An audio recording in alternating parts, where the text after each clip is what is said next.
அண்மை செய்தி. கனமழை எச்சரிக்கையை தொடர்ந்து தயார் நிலையில் இருக்கிறார்கள் 6 NDRF குழுவினர். உபகரணங்களுடன் தயார் நிலையில் 30 பேர் கொண்ட 6 குழுக்கள் இருப்பதாக தகவல் வெளியாக இருக்கிறது.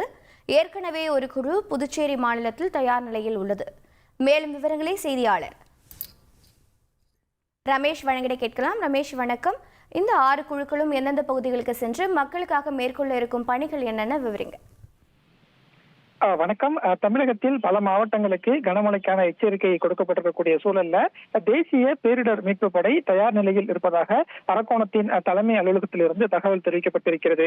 அதாவது வங்கக்கடலில் உருவாக்கக்கூடிய அந்த ஆழ்ந்த காற்றழுத்த தாழ்வு பகுதி தமிழக கடலோர பகுதி மேல் நிலவுவதனால தமிழகத்துல பல மாவட்டங்களுக்கு கனமழை எச்சரிக்கை கொடுக்கப்பட்டிருக்கிறது. குறிப்பாக தென்காசி, தூத்துக்குடி, திருநெல்வேலி போன்ற மாவட்டங்களுக்கு அதி கனமழைக்கான எச்சரிக்கையும், சென்னை, காஞ்சிபுரம், செங்கல்பட்டு, திருவள்ளூர் போன்ற மாவட்டங்களுக்கு கனமழைக்கான எச்சரிக்கையும் கொடுக்கப்பட்டு இருக்கக்கூடிய சூழல்ல கனமழை கொட்டி தீர்க்கும் போது பாதிக்கப்பட்ட இடங்கள்ல மீட்பு பணிகளை மேற்கொள்வதில் முக்கியத்துவம் வாய்ந்த ஒருவர்கள் தான் இந்த தேசிய பேரிடர் மீட்பு படையினர். கடந்த காலங்களிலையும் நிறைய இடங்கள்ல போய் மீட்பு பணிகளில் ஈடுபட்டிருக்காங்க. இந்த சூழல்ல தான் 6 பேர் கொண்ட குழு தயார் நிலையில் இருப்பதாக தேசிய பேரிடர் மீட்பு படை தலைமை அலுவலகத்திலிருந்து தகவல் தெரிவிக்கப்பட்டிருக்கிறது.